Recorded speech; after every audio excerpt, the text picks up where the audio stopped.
this off.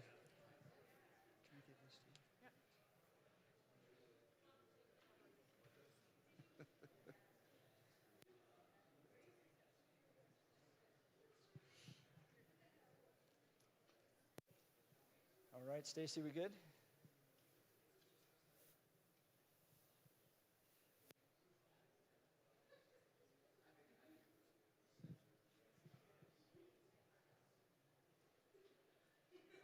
All right, good evening, everybody. How's everyone doing?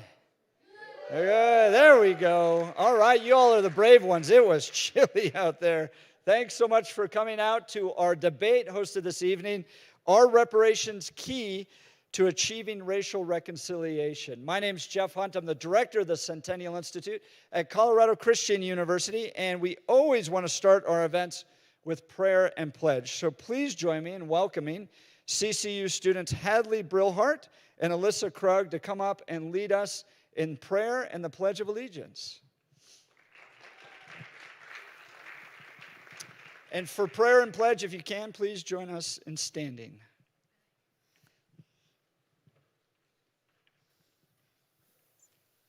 All right, please pray with me. Awesome God, thank you so much for the opportunity to join in community under you.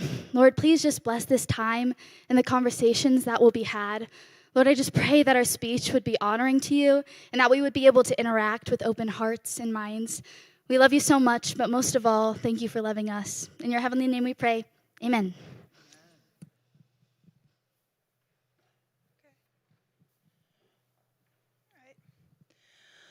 I pledge allegiance to the flag of the United States of America and to the republic for which it stands, one nation, under God, indivisible, with liberty and justice for all.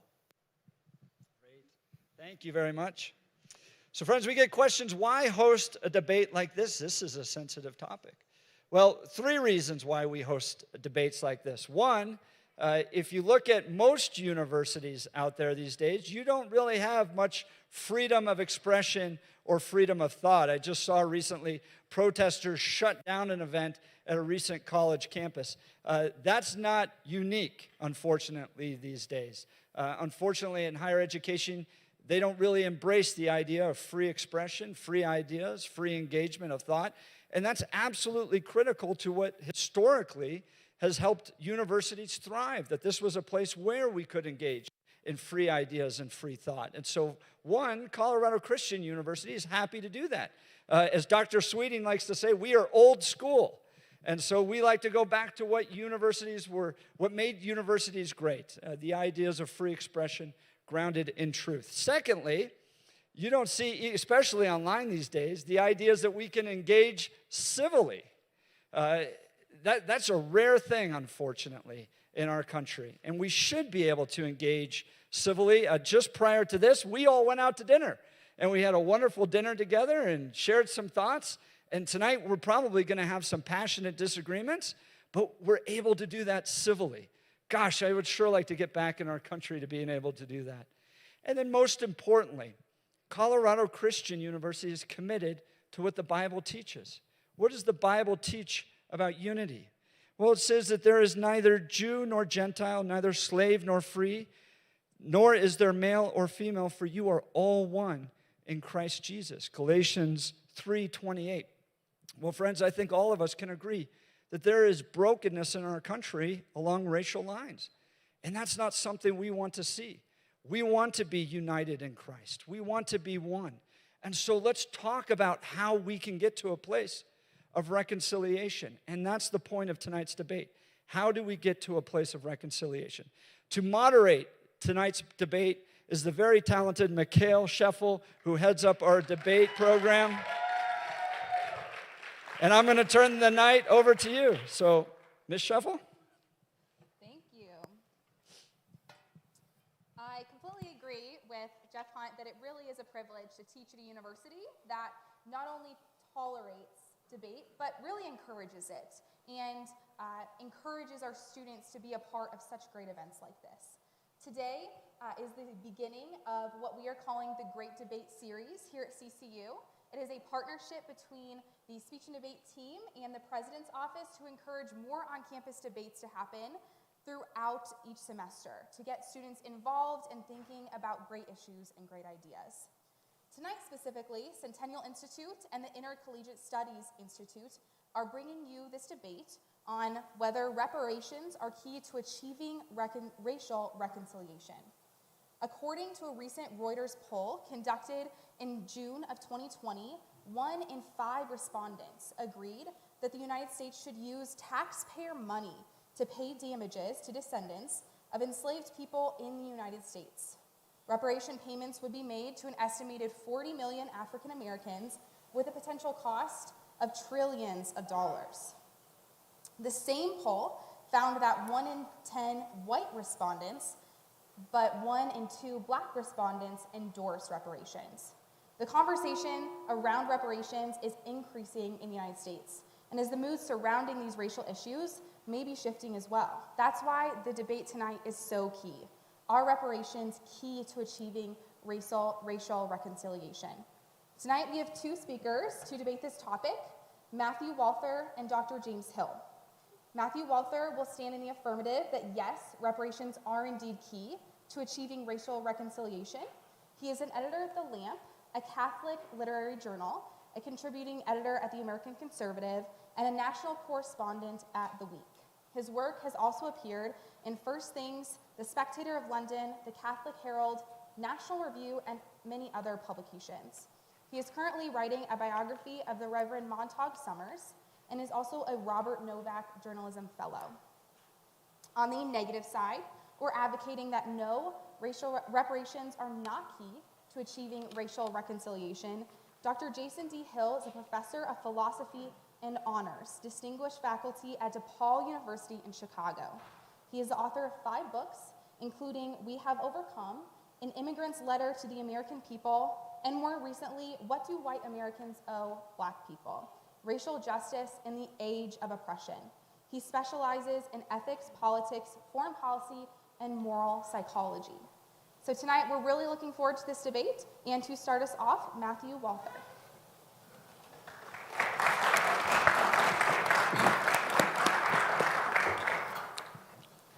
I would like to thank the Intercollegiate Studies Institute for organizing this tonight, and CCU for hosting us as the only living American, perhaps under the age of 35, who thinks cannabis should be legal. I would normally complain about having to come out to this state where every sidewalk smells like a dead skunk, but we have that in Michigan now too. And pretty soon it will be everywhere else, which just means one fewer thing to debate. When I first agreed to take part in tonight's debate, I did so on the assumption that I would be arguing in favor of reparations, not as the key to solving America's racial difficulties, but as something that should be done regardless of what, in some purely quantitative sense, we could say that it accomplished. This is true for 2 reasons. The first is simply that the racial divisions, grave and vexing in this country, are a complicated issue. And in the end, I think the only solution, real solution, will follow from the acknowledgement that we are all human beings, made lovingly in God's image, and endowed with rational souls, oriented toward love of Him and one another. But the second, more proximate reason that mine is I would call it a limited provisional case for reparations, is that I think before we can talk about the efficacy, before we can say in some cut and dry way what reparations will accomplish, we have to be in a position where we can talk about them at all. Last year, after having bounced this idea around in my head for a while, on and off for a few years, I finally wrote about this issue for the first time for a very conservative newspaper called the New York Post. And let me tell you, I have written a lot of controversial things in my life. I even once argued in a column for liberal periodical called The Week that the Supreme Court was wrong in Griswold versus Connecticut, if any of you know what that case was about. But I have never received more hate mail than when I wrote in favor of reparations. And it got me thinking, why, for conservatives, is the idea, just on its face, of reparations like the 13th floor of a hotel? Why is it the O.J. Simpson was innocent of political discourse? If you look at the polling, I was digging into this, self-described conservatives are more likely to support same-sex marriage, gun control, tax increases, single-payer health care, and even abortion than they are reparations. I didn't look it up, but I think that you could probably find that the Taliban polls higher among conservatives than reparations. And so that, to me, that just really speaks to what I want to accomplish this evening. I'm not necessarily hoping that any of you who don't agree with me walk out of here and say, yes, closed and shut, he's made the case. But I want to move this issue from the realm of the unthinkable into the realm of good faith, reasonable, prudential argument. I want to move the needle. And so I should say, off the bat, that tonight, thank goodness, I'm going to keep statistics to a minimum. It's not only because I'm really terrible at math, but because the crux of my argument is really about morals and manners, not about numbers. While I do think that it's possible that reparations could be an effective means of addressing the very real disparity between blacks and whites in terms of wealth in the United States, the main reason that I support reparations is simply that I believe, like everyone here, that American chattel slavery was unimaginably wicked, and that it is the most practical and visible means of acknowledging this fact whose consequences are still with us. It's worth pointing out that reparations, not a new idea. The first such proposals were floated really before the Civil War was even over. The so-called 40 acres and a mule policy was actually a wartime order instituted by the great General Sherman. And it was effectively nullified by Andrew Johnson, whose handling of Reconstruction, as we all know, was so disastrous that he was the first but not the last president to be impeached. But 150 years later, after the Emancipation Proclamation, we can look around and lots of people will be happy to tell you we have black professionals, CEOs, we even have a few black billionaires. But most American descendants of slaves never had access to the broad-based prosperity that we call the middle class, the enormous expansion of wealth that took place, particularly in the immediate post-World War II era, made possible by things like, I've got to be careful what I say here, labor unions and the continued expansion of manufacturing. This did not extend to black families, by and large. And we look at today, the ratio of white family wealth to black family wealth is higher than it was in 1900. The wealth of the median white family is 7 to 10 times larger than that of the average black family. For working age white families, the average wealth is something like $171,000. For blacks, it's $17,000. For people, what about people who've retired, who have been saving money, paying on a mortgage, all that? There you see median white wealth for people aged 65 to 74 is $300,000. For blacks in the same age range, It's less than $50,000. Now, all of you here know even what the average house costs. But you do the math and tell me whether there's a significant wealth gap. And the most astonishing thing about this is that we talk about something concrete, something tangible like home ownership rates. The gap, black and white rates of home ownership, the disparity is more than 30%. And this 30% disparity has been in place since before the 60s. And it has not budged despite economic downturns and upturns and downturns and upturns. It's been remarkably static, going back 100 years. It's the only thing I can think of that is totally recession and depression proof. All of which is to say that for the vast majority of African Americans, especially before the 1960s, there never was an American dream in the sense that we usually think of it. This is true despite the fact that in the last decade and a half, we've elected a black man and a black woman to our nation's two highest offices.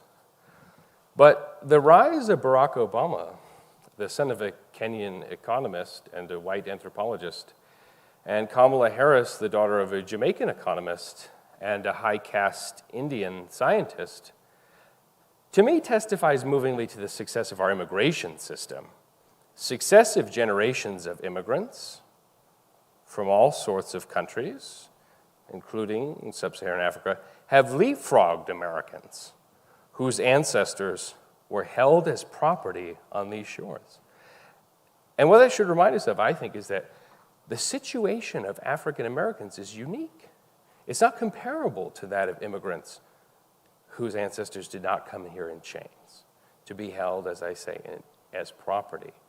Especially immigrants who arrived or whose families arrived in the years since civil rights legislation was passed. Civil rights legislation that was intended primarily for the benefit of African Americans, which guaranteed for these immigrants all sorts of benefits and privileges that would not have been available to them before. This brings us to two of the most common objections to reparations. The first, the one that I hear all the time, is that we shouldn't expect Americans whose ancestors were, as some of mine were, for example, soldiers in the Austro-Hungarian Empire or Chinese peasants or what have you, to answer for crimes committed here 2 centuries ago. And the second is that reparations won't put an end to the kinds of disparities in wealth that I was just describing. But what if both of these objections completely miss the point? I think they do. And one reason is that reparations are not like original sin. They're not a question of inherited guilt for sins, which anyway is the shared condition of the human race and the reason for our Lord's sacrifice at Calvary and his institution of the sacrament of baptism. Nor are reparations only a means of reducing income inequality. What they really are, or will be, should be, is a symbol, a gesture, and to me, an immensely valuable one. This is going to call for a little audience participation. Raise your hand if you've ever gotten a birthday card from your grandma. Pretty much everybody. Me too. Well, this might come as a surprise to some of the students here. The cards keep coming. Even after you graduate, even after you get older. I just turned 32 last week, and I got mine. Grandma, if you're watching, it did arrive. And it had $10 in it. Grandmas don't know about inflation, because that's the same that she's been giving me since I was 6. But why do we think grandmothers send birthday cards with $10 bills in there long after the most important thing in the world to you when you're 6 is having enough money to buy that Star Wars toy and enough to buy a bag of Skittles left over? Does Grandma think that $10 $10 is going to meaningfully alter your economic circumstances? Does she think it's a matter of justice that one time, her own mom, great-grandma, was really mean to you and that she owes it to you? Does grandma just know that college kids don't have a lot of money? I don't think it's any of these things, and I think we all know that. I think we know that the reason grandma does it is that she understands that money is more than just a medium of exchange. Grandma is a fairly sophisticated economist, and she knows that money can be a symbol, a gesture, a way of showing that she cares. I don't think that gestures of this kind should be limited to the personal and private sphere of family relations. Civilization has always depended on virtues such as courtesy, munificence, magnanimity. Once again, I'm going to call on my audience. Raise your hand if you regularly use racial slurs in conversation. Nobody. Cowards. I'm just kidding. You know why this is overwhelming? Do we refrain from using racial slurs because they're politically incorrect, as comedians used to say when I was younger? Or do we do it because we're afraid that if we say these words that, our prospects for employment or advancement will, worsen, or that people just won't like us? I don't think that's why. I think we don't talk that way because we recognize that it's wrong to do so for its own sake, because we value courtesy and the other virtues to which I've referred. Sometimes these virtues involve not doing certain things. Sometimes they require doing specific things. In either case, I think they're immensely valuable. As I say, an objection that we hear a lot is that reparations wouldn't be fair because they would be paid in part by people whose ancestors did not themselves own slaves. To explain why I think this is wrong, I'm going to ask for one last time for you guys to help me. This time, parents. Parents here? Any parents with small kids? All right. We have 4. 6, 5, 3, and a baby. You can imagine. The best way of explaining my position here is to mention 2 things that you guys, I would imagine, all know about. Legos and poop. One of the first things that we all have to teach our kids is that there's a mess in the toy room, right? These Legos everywhere. If I go up to my daughter, who's 5, and I say, it's time to pick up these Legos, and she tells me, well, I didn't dump them all out. That was so-and-so yesterday. You still have to pick it up. That's just the way that the world works. And likewise, if there's some kind of fundamental principle in the universe that I'm unaware of that says that things that are really, really messy, a lot worse than Legos, the only people who can be responsible for them are the people who in the most direct way gave rise to them, then no diaper in history would ever have been changed. It just doesn't work that way. Part of being a grown-up is understanding that sometimes we have to clean up messes that we aren't directly responsible for. Sometimes we have to take responsibility for things that happened a long time ago that are totally beyond our control. This is just what being an adult means in the private sphere. And what is civilization except all of us trying to be adults and pick up the pieces no matter what the mess is together? Basically, I don't think that reparations can only be valuable if they right every conceivable injustice, or if they're paid for by those whose ancestors were slave owners. Being willing to do the right thing doesn't require that you yourself have previously done the wrong one. One other great virtue that civilization demands is particularity. progressives turn these issues into boutique obsessions about language and the liberation of ever more exotic sexual identities, conservatives can recognize the sound and particular demands for justice from those whose forebears were brought here under unique and horrifying circumstances.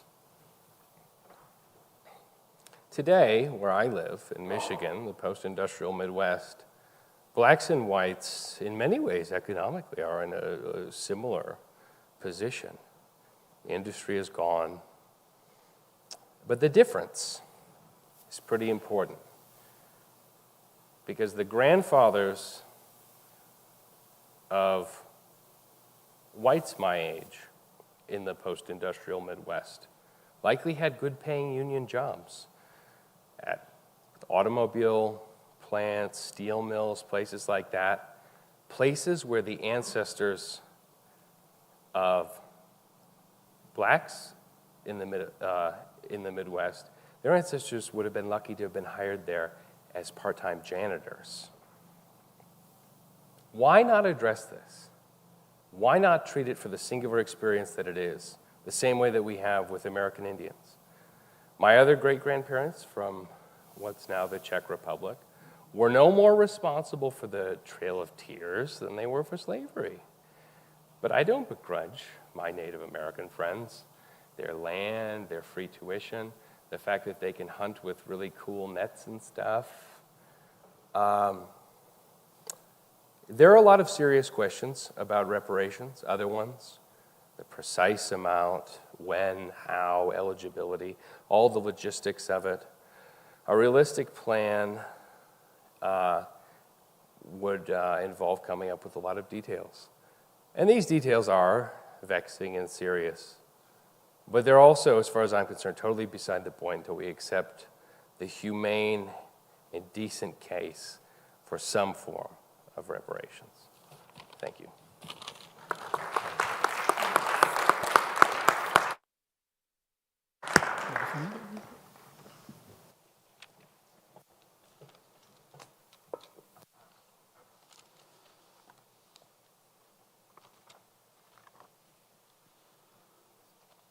Well, thank you first, Matthew, for that stirring talk. Thanks to the Colorado Christian University for having me, and for the Interstate Collegiate for hosting it. We heard some statistics, and it's worth repeating those statistics, because I'm going to start off my talk by the argument from very, very hard facts, what I call the argument from empirical data. So the University of Massachusetts Amherst, in a WCVB poll, found that nearly half of Americans say that the federal government should definitely not pay reparations to the descendants of slaves. It was 2/3 of Americans. And it sort of carved itself up into the following way. 90% of Republicans opposed the idea of reparations, and 62% of the poll's respondents opposed the idea of reparations. Nearly half of Americans, 46%, thought that there should not be any sort of cash payments. 64% of Democrats thought there should be, and 86% of blacks in America support the idea of some form of reparations. Only 28% of whites support reparations. According to Tatsi Neta, the professor of political science at the university who directed the study, for the opponents, it wasn't a matter of the cost. It's not about the cost or the difficulty, but the perceptions of worthiness of the contemporary recipients of cash benefits. 6% thought it was too expensive, 13% thought it would be too difficult to administer, 25% thought it would be impossible to place a value on slavery's impact, and 38% thought that the descendants do not deserve reparations for the struggles of their ancestors. In another poll, the Reuters IPSOS poll conducted in the Hill found that 1 in 5 Americans said that the U.S. should not in any way spend taxpayers' money on reparations, and more than 6 in 10 Americans oppose reparations in a Washington Post news poll, including 4 out of 10 Democrats. So reparations can take also the form of restitution, compensation, rehabilitation, satisfaction, and something called guarantees of non-repetition, that is institutional and legal reform, as well as reforms to government practices to end the abuse, which I will argue the 1964 Civil Rights Act accomplished this, and we should see that as a form of reparations. So reparations widely are thought to be believed recompensation for the cumulative effects of white supremacy, where direct payments from the federal government to American descendants of U.S. slavery are calibrated to eliminate the the gulf in black-white disparities and the wealth distribution among the races. And the cost is estimated at $11 million trillion that it would cost America. It could be a trust account, it could be an annuity, it could be an endowment of some form of investment, all designed to improve black well-being. But I think it's going to be difficult to understand how any form of reparation between the races could occur given the diverse viewpoints on this issue. If so many Americans are divided on reparations, how can this bring about a reconciliation? What would motivate a poor semi-literate white Appalachian, let's call him Blake, with multiple teeth missing from his mouth because he's got no access to health care, no running water, to be motivated to support reparations when not only is he outside the domain of the American dream, for whom talk about white privilege seems monstrously inapplicable to him as a person, and who, in some sense, wonders what he has to do with some kind of harm caused to Barry, the black guy he still has a beer with once in a while, with whom he worked in a factory for 35 years before its operations were outsourced somewhere else. In his daily drunken stupor, Blake doesn't remember the name of the country. For the thousands of forgotten Americans that still live in this country, Native Americans, poor rural whites, I taught them at Southern Illinois. 90% of my students at Southern Illinois were members of the Klan, and most of them lived in trailer parks. Those are part of the forgotten Americans, whom CNN and MSNBC all seem to have forgotten about. How do they causally affix themselves in a narrative one has to presuppose for reparations to have any kind of conceptual contraction, any kind of conceptual traction in their minds? Well, the logic of reparations, I think, is parasitic, or it presupposes some accountability and culpability metric which is applicable to those to whom it properly applies to. That is, those who have done wrong to others.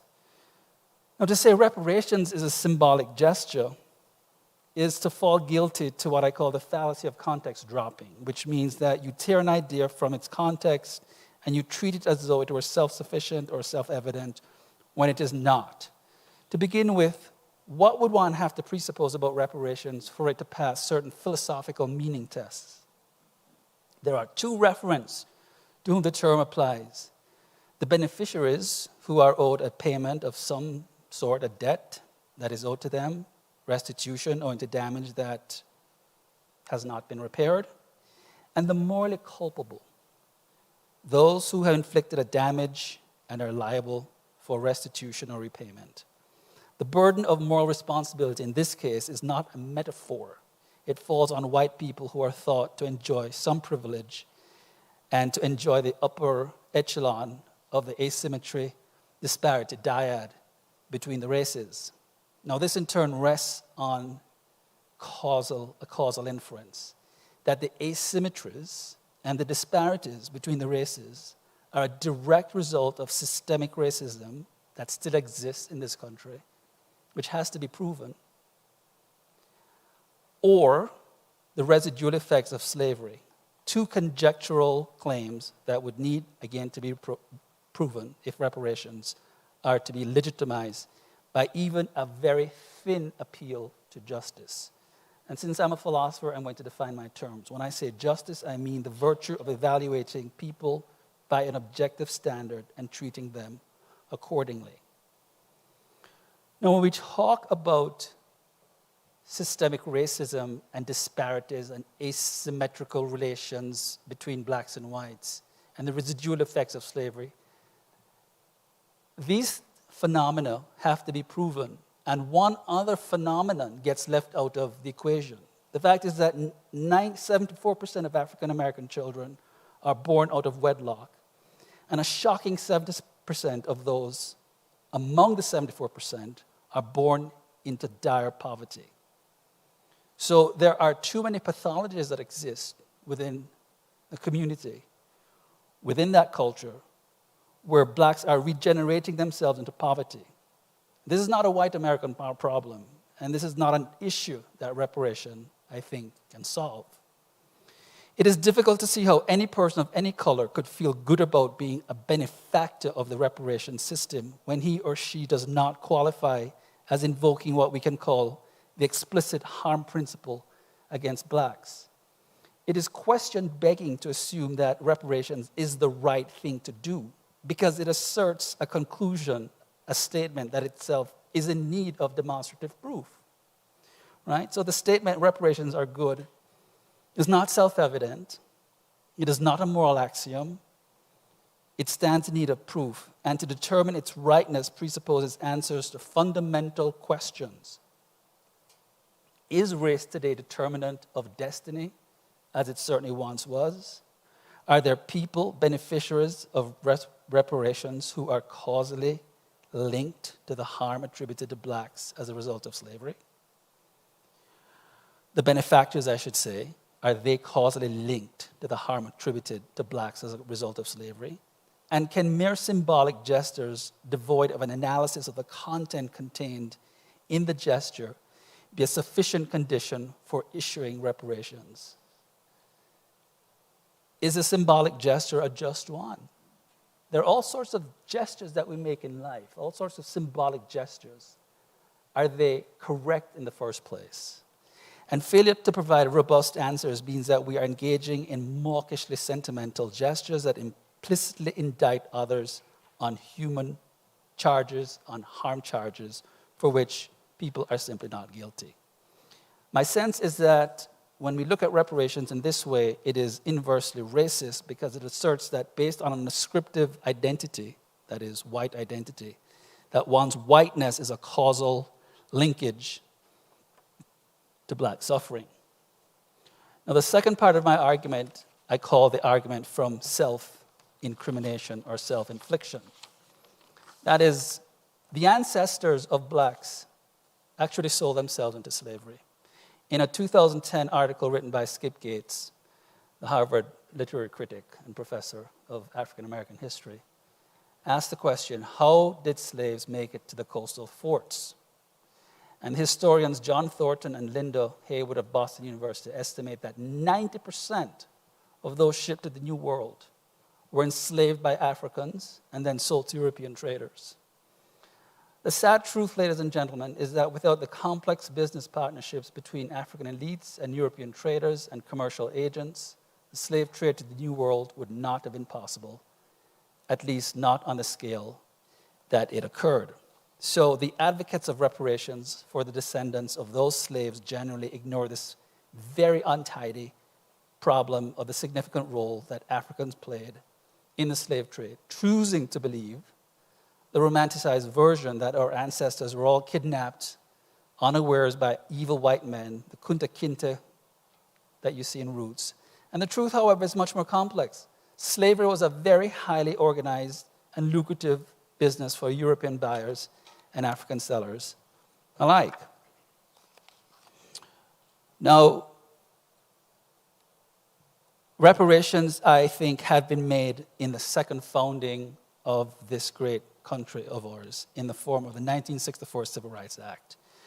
The 1964 Civil Rights Act not only granted full equality to blacks before the law, but its amendments and its various titles achieved what I call the greatest moral eugenics program in this country.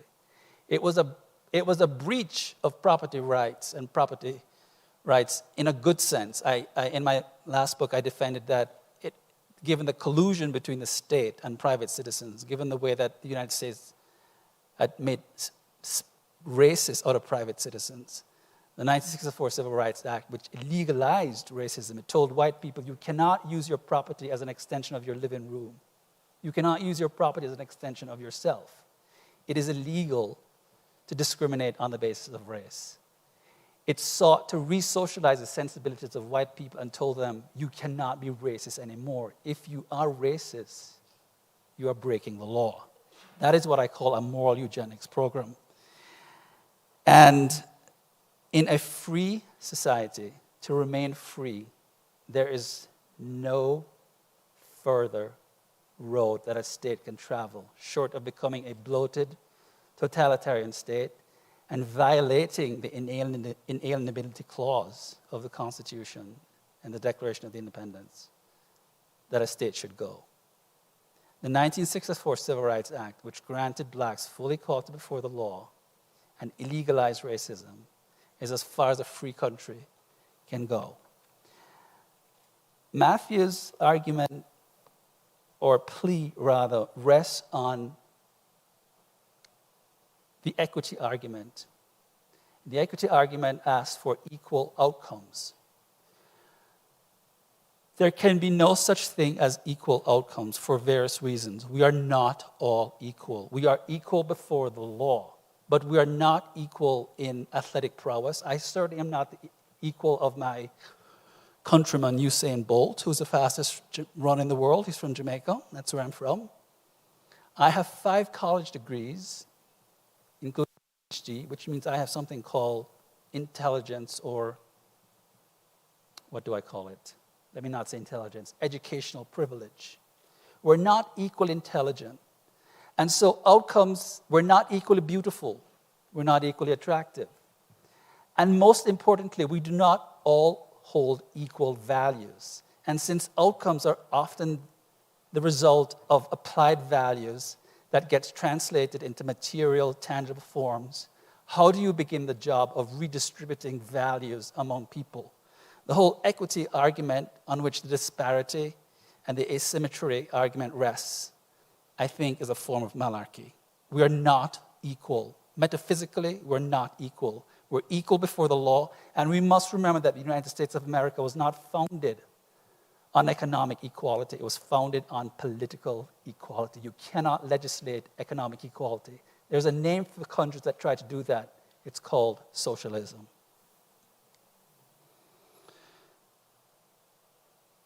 I think that reconciliation among races or between races and conciliation between races is not possible. Races do not conciliate or reconciliate. Individuals reconciliate as individuals who happen to belong to certain races. If there's going to be any kind of reconciliation, it should be voluntary. There's nothing that will stop any white person or Chinese person or Hispanic person from voluntarily contributing to a reparations fund. But to expropriate the funds of private citizens under the name of reparations in the hope that it will grant or achieve reconciliation among the races is wishful thinking or magical thinking. So reconciliation through racial economic equality, I think, as a form of reparations, is just a gimmicky catchphrase for socialism. It's a way to expand the welfare state, to expand the cult of entitlement in which we are ensconced in this country. I think it has no business in a free society, and it is outside the political DNA of the United States of America. Thank you.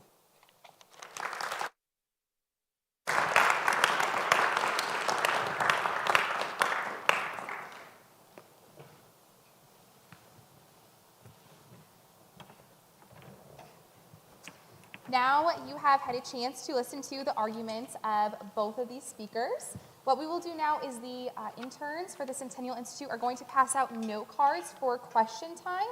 As you're writing down questions and thinking of questions, I am going to give the speakers a chance to respond to their arguments as well. So as they respond, obviously continue listening, engaging, and also write down questions, and we will gather those as soon as they're done to be able to go into a Q&A time.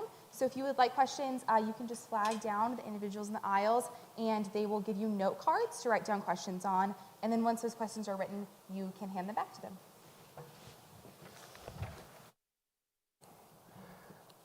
First of all, just so that we're absolutely clear, Dr. Hill has spoken so forthrightly.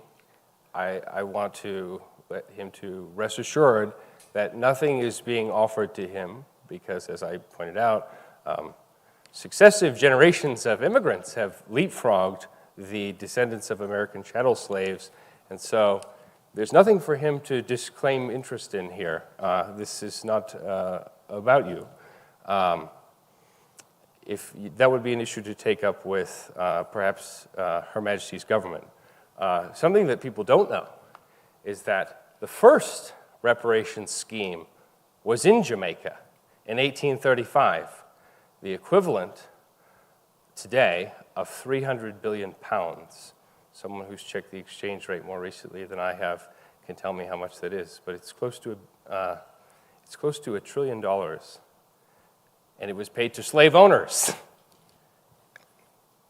because, so they reasoned, these people were being so inconvenienced by having their property taken from them by act of Parliament that they needed to have their hands held. And instead, all the people who had gotten rich in the sugar plantations in Jamaica were able to take these vast sums of money, take that productive capital and invest it in other things. And many, many fortunes in England were built on the back of that. The other thing I just wanted to say in response is that I don't recognize the picture, especially the metaphysical picture that I'm working from in Professor Hill's argument, because he used lots of catchphrases like white supremacy and things that I didn't say and things that don't enter into my argument. I am precisely not interested in making one-to-one arguments about how this person or this group or that group is somehow uniquely responsible or culpable for this historic injustice.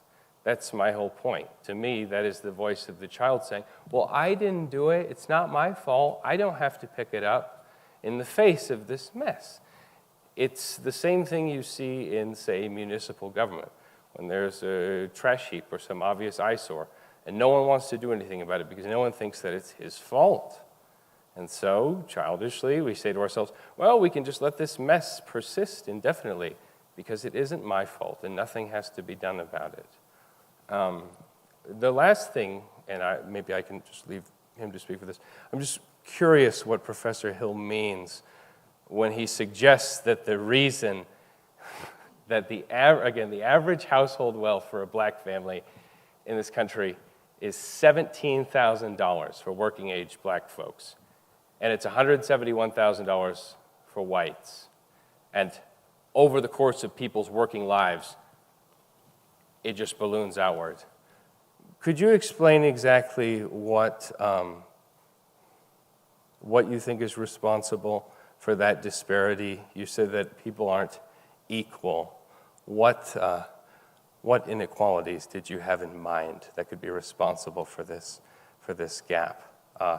And do you think it's socialism that Native Americans have fishing rights, they have reservations, they don't have to pay certain taxes? Did you think it was socialistic when we gave reservations to Japanese who were put in internment camps? Do you think it's socialism when the government of Germany pays reparations, as continued to do to this day, to survivors of the Holocaust and their descendants? So those are the questions that I find myself left with. Okay.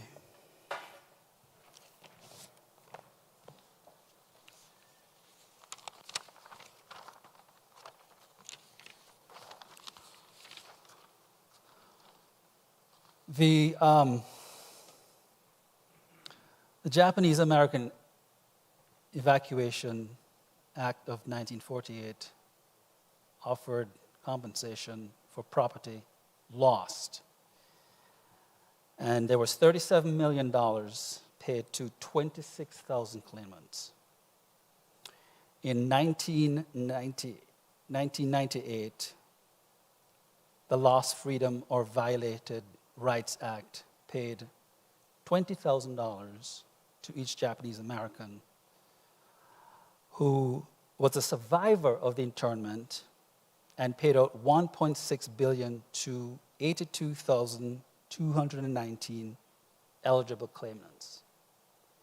This form of reparation is very different because one can, in this case, ostensibly point to property that was confiscated or that was lost during a period of internment. One is a direct survival of an illegal possession of one's property by the United States government of America. If there are, and there have been cases in Mississippi and in Alabama, where generationally, under Jim Crow law, blacks have lost properties that were supposed to have been generationally passed down, if one can ostensibly point to those individual cases, then one can, yes, properly make a case that in such individual cases, as is analogous to the case of the Japanese individual claimants, reparations are due to such individuals as individuals with lost individual properties.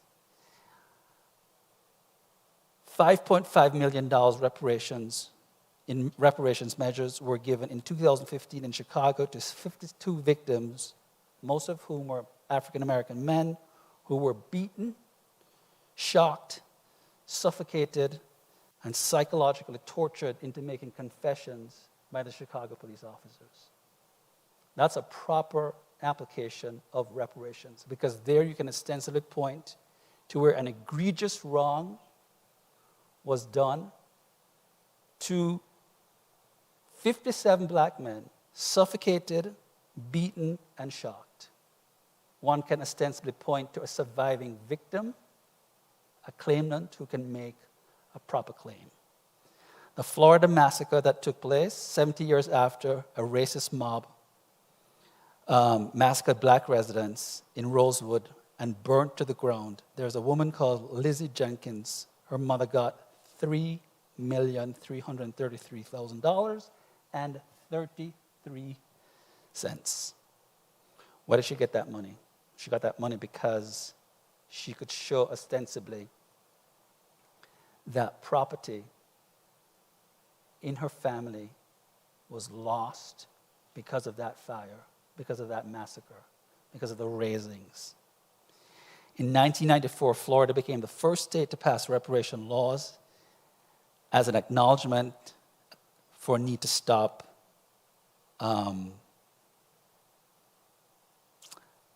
racist violence that government officials were failing to prevent.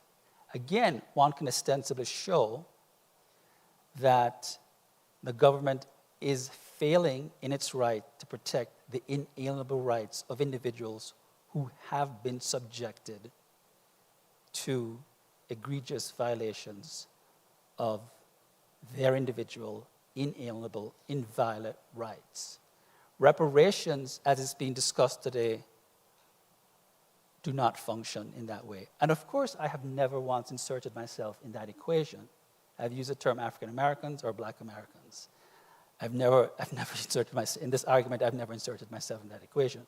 But the reparations argument, as it's occurring today, is simply not analogous to the $37 million given to 26 claimants who were Japanese Americans who could ostensibly point to properties that were taken from them, lands that were lost during the internment, and the 20,000 Japanese Americans in 1998, where $1.6 billion was allocated. $1.6 billion was allocated to 219 eligible claimants. That's not the way reparations is being discussed today. Reparations is being discussed as applicable to all African Americans, regardless of income status, regardless of social standing. If one can ostensibly point, as has been the case, and have been the cases in Mississippi and a few other states in the South, where properties were stolen through punitive laws created on the basis of race to deprive blacks of their properties, then reparations in those individual cases are owed. Now, I cannot give you an answer for why a full answer for why the disparities and the asymmetries exist among the races. I will say it is not the business of a free society, not the business of the United States of America to go around fixing every single economic disparity. If one can ostensibly point that it is due to racism, then these cases belong in courts of law. Racism is illegal in this country. If there is something called systemic racism that is suffusing our institutions in this country, then every single person who's a victim of that kind of racism can press his or her rights claim and aggrievement claim in a court of law.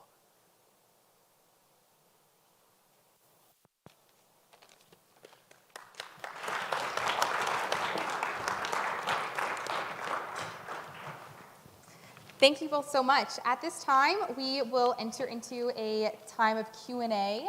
I have your questions up here. Feel free to continue writing questions. If you need note cards, obviously you're free to flag the Centennial Institute interns down again for more questions as well. But we will just go over a few questions as time allows.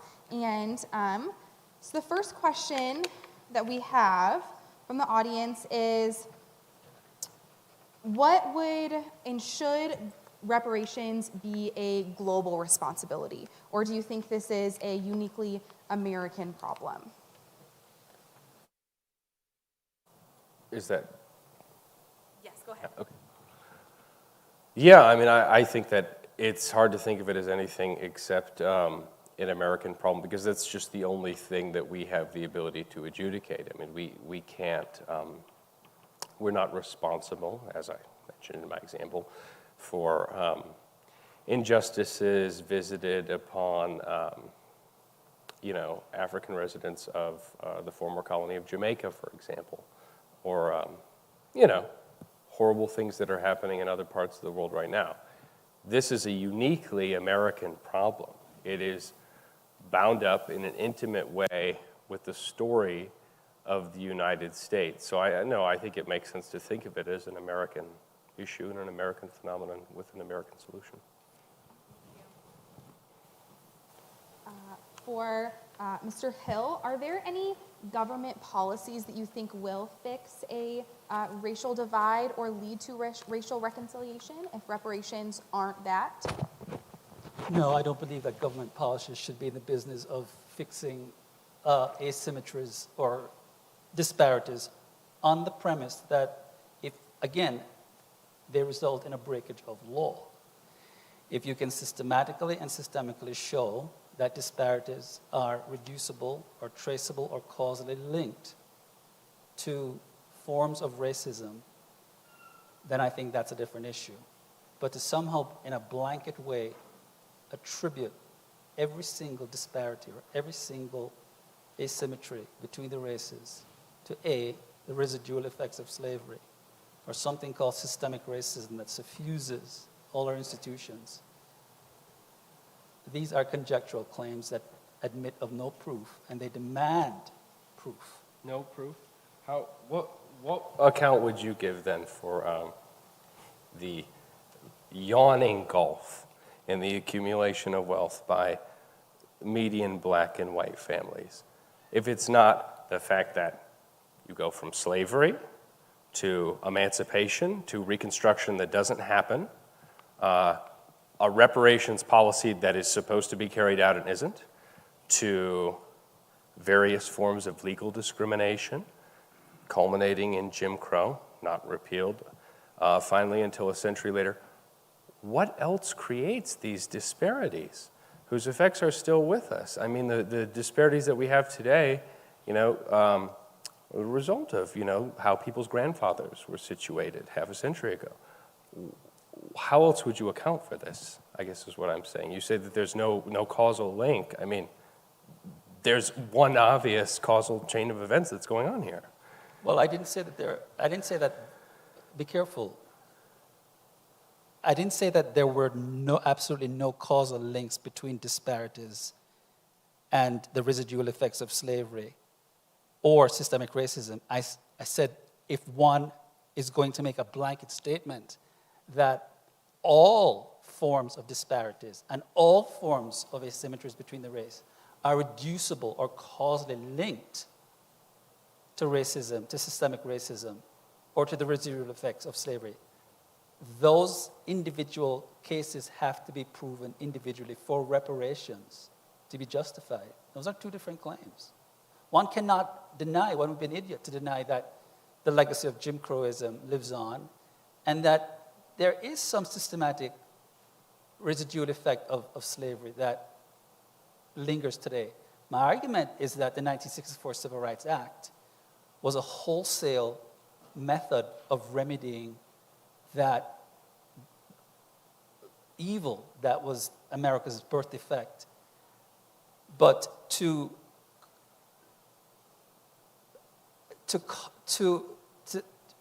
attribute blame, collective blame, to all persons based on skin pigmentation or racial ascriptive identity is a collectivist way of looking at the issue. See, one thing I like about the Japanese reparations program is that there was one collective to blame, and that was the United States government. It didn't go around penalizing average American citizens and extracting and expropriating wealth from residents of California or Seattle or Washington or New York. It was the United States government that was the biggest criminal, and it was a criminal act to intern those Japanese American citizens. Reparations doesn't function that way. The most common question we have in our pile is for Mr. Walther. Essentially, how will reparations just practically help African Americans, specifically that are descendants of American slaves? How do you see them being used to practically help those numbers and situations that you cited in your speech? Sure. So, as I mentioned, I think to some extent, figuring out the nitty-gritty, the logistics, exactly how much, what will be the mechanism to determine who is eligible precisely, what will be the mechanism for disbursement, is beyond the point. And we all know this. This is a good old trick that we use, like when my wife wants me to do something. And I say, but wait a second, hold on. So you want me to put that filter under the sink? Hold on. So there are like 6 different kinds at the store. It's death by 1,000 cuts. So to some extent, I think that asking these questions is a way that we can sidestep the big question of assuming we could come up with a sane, practical, commonsensical way to do this, a way that would, at least to some extent, help to bridge that overwhelming gap in wealth. Would you support it, yes or no? And that's sort of why I'm trying to move the needle and not focus on that. Because I'm happy to admit I'm not an economist. I'm not a systems engineer working for one of the government-funded research corporations. I think that's beyond the scope of this argument. And the next question we have is for Dr. Hill. Would you support a reparation system that wasn't run by the government and was instead voluntary from American citizens? Absolutely. I think I said this in my talk, that I don't believe in collectivist terminologies like racial reconciliation or racial conciliation. I think conciliation occurs between and among individuals. But for the sake of expediency and for the sake of simplicity, let's just say that we are going to talk about racial reconciliation. I mean, there's no monolithicity among races. Right? There are black people who reject reparations on the grounds that they don't want to be economic supplicants and mendicants. And there are white people who support reparations as well. But if it's going to bring about any kind of conciliation or reconciliation and not resentment, given the statistics that you quoted and that I re-quoted, then it has got to be on a voluntary basis. Because then, if you look within your own conscience and you see that you yourself might have harmed, that you're a participant in something systematic or systemic that is causally contributing to the asymmetry and the disparities among the races, then there's nothing to prevent you from contributing to a reparations fund. And the other point I would like to make is that one, as Matthew rightly said, I liked a lot about his talk actually, but one thing I did like was about the Legos, you know. I didn't put the Legos there, but we still have to, I mean, if I walk outside and I see a piece of gum on the street, I will look for something, even my business card, and I will take it up and I will put it in the trash because I just don't like to see litter. It's not necessarily my responsibility. But sometimes the scale of the analogy is so preposterous that you can't really apply picking up gum to reparations. But the second thing, of course, is that one need not be causally linked to something like reparations to participate in a volunteer program if one thinks it's a humane thing to do and if one thinks that it can alleviate suffering and poverty in some way, then it's a freeing of one's agency. One is not being forced to be a participant because nothing breeds resentment more than being forced to do something and acting against one's conscience.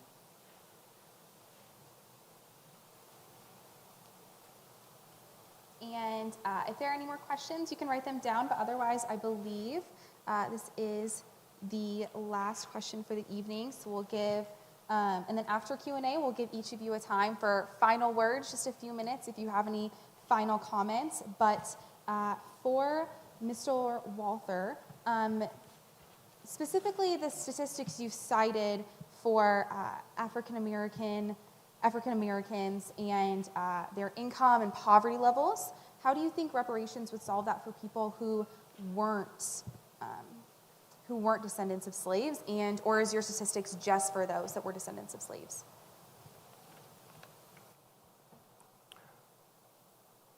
So if I'm understanding the question right, what's being posited is that within the group of,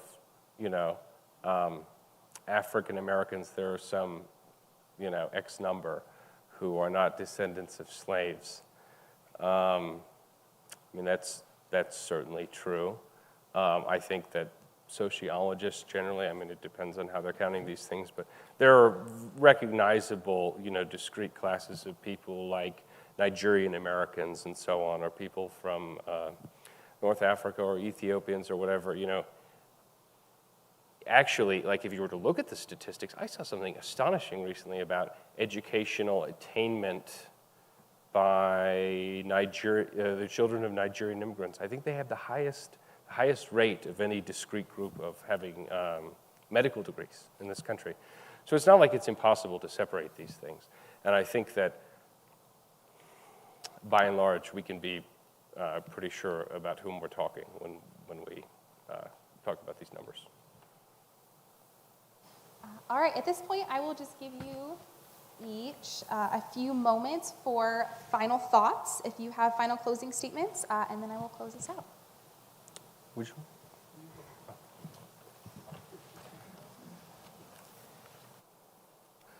Well, thank you all again so much for having me tonight.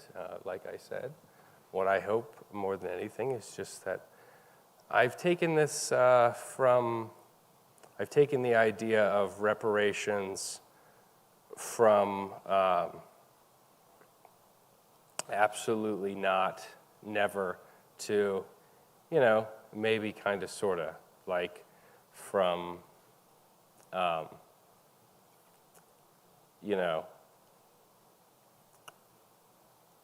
like we should have a nuclear war tomorrow to, a taco maybe is a sandwich. Something that you can politely, disagree about. The only other thing I wanted to say in closing was just thank you to Dr. Hill, too, for his good-natured engagement. I'm sure that he thinks that all of my arguments are very woolly and illogical, but I would just point out that, things like Legos and diapers and picking up gum and, of course, Grandma with her cards is not going to pass any kind of strict logical test, and that sometimes the heart and the head have to guide us equally in these questions.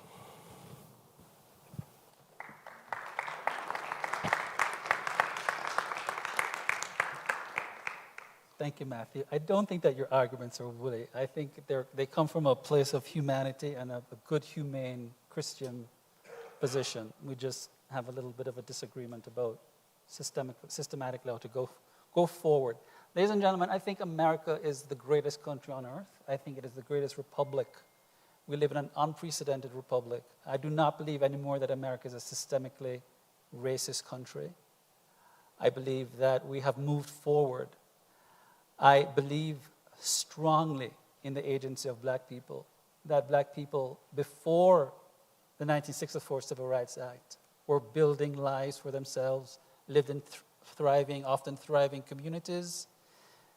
The out-of-birth rate in 1960 among African Americans was 22% compared to 74% today.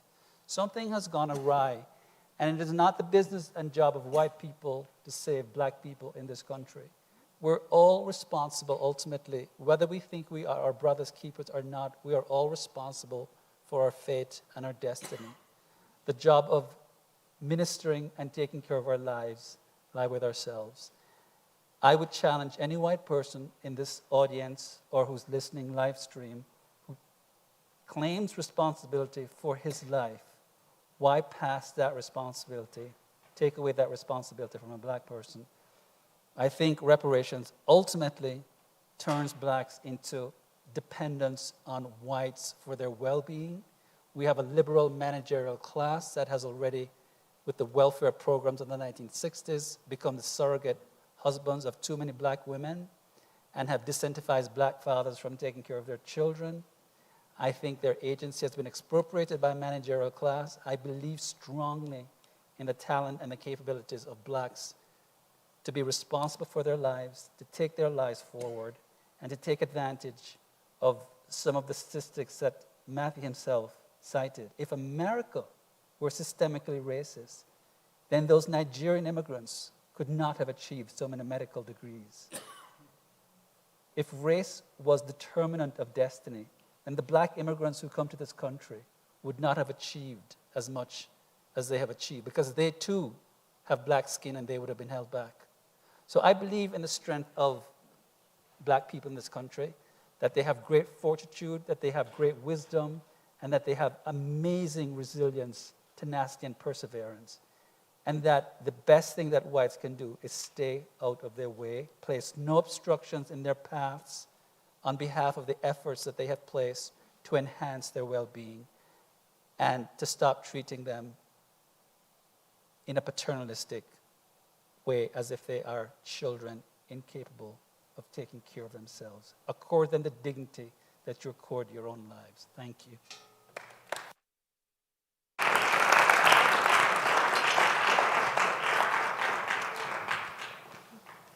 Let's give these gentlemen one more big round of applause.